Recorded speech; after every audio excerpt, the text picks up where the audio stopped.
तो नमस्कार, कैसे हैं आप सब? उम्मीद करता हूँ कि अच्छे होंगे। जैसे कि अयोध्या में आप सभी ने एक कांड सुना जिसमें एक लड़की के साथ बर्बरता की गई। उसी बर्बरता के साथ अब पूरी अयोध्या में यही गूंज हो रही थी।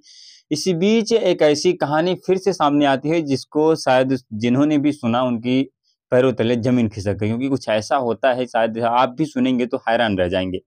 ऐसा लगता है कि जैसे अयोध्या में दरिंदों की संख्या बढ़ चुकी है, क्योंकि लगातार वहाँ पर जो जिस तरीके से मिल्कीपुर में अयोध्या के अलग-अलग जो है ज़िले में चुनाव का माहौल बना हुआ था। इसी बीच एक ऐसी घटना सामने आती है जिसमें पता चलता है कि एक पिता को जान से मार दिया गया।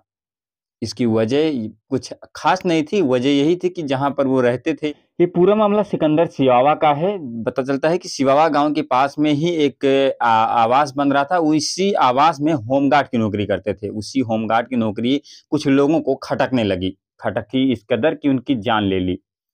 क्योंकि वहाँ पर कुछ ऐसे घिनौने काम किए जाते थे, कुछ ऐसे अवैध काम किए जाते थे, जिनको शायद अवैध काम करने वालों को ये बात खटकती थी कि आखिर इस जगह की कोई निगरानी कैसे कर सकता है। उसी निगरानी में उस होमगार्ड की ड्यूटी लगाई गई थी। रात को पता चलता है कि 12 से 1 बजे के बीच कुछ दूरी पर करीब 12 से 13 फीट के आसपास, जिस तरीके से उनके बेटे ने बताया कि जिस जहाँ पर वो थे और जहाँ पर इस घटना का अंजाम दिया गया, वहाँ पर बताया था कि 12 से 15 फीट की दूरी पर कुछ व्यक्ति वहाँ होते हैं, लेकिन उन्हें पता ही नहीं चलता कि आखिर ऐसा किसने किया और कौन ऐसे जान से मारकर चला गया। अब ये बिल्कुल सोचने वाली बात है कि कोई 12 से 15 फीट की दूरी पर बैठा हो या सोया हो और उसे पता ना चले कि एक व्यक्ति की हत्या हो गई और उसे कानो-कान खबर नहीं है। यहाँ तक कि प्रशासन को भी अब बाद में पता चला, उस वक़्त प्रशासन को भी नहीं पता था कि इस तरीके की घटना लगातार आ रहे हैं। ये कोई पहली घटना नहीं है अयोध्या में, इससे पहले भी रेप केस आए, लगातार अभी पुलिस उस केस की गुत्थी को सुलझा नहीं पाई। इसके बाद लगातार एक के बाद एक लगातार केसेस आ रहे हैं। तो कहीं न कहीं ये प्रशासन पर एक सवाल बड़ा खड़ा करता है कि क्या पुलिस का खौफ अब अयोध्या में खत्म हो चुका है?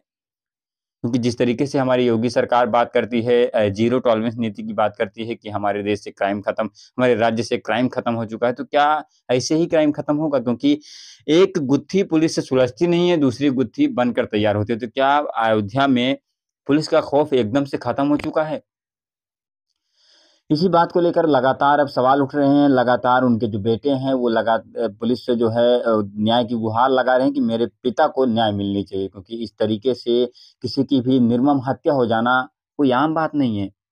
और लगातार जिस तरीके से ऐसे केसेस आ रहे हैं, तो सरकार पर भी दबाव बढ़ते जा रहे हैं कि आखिर सरकार क्या कर रही है, इस पर क कड़े कदम क्यों नहीं उठाए जा रहे हैं। तो देखते हैं कि आखिर क्या अपडेट होता है, क्या आगे अपडेट मिलती है इस केस में। हालाँकि अब तक कोई जो व्यक्ति जिसने मर्डर किया या किसने किया, ऐसा कोई जो है गुत्थी सामने नहीं आया है, ऐसा कुछ बात सामने आया है। लगातार पुलिस जो छानबीन करने में लगी हुई है।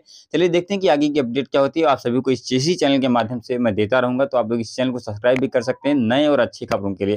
तो चलिए मिलते हैं किसी नए वीडियो के साथ, तब तक के लिए जय हिंद, जय भारत।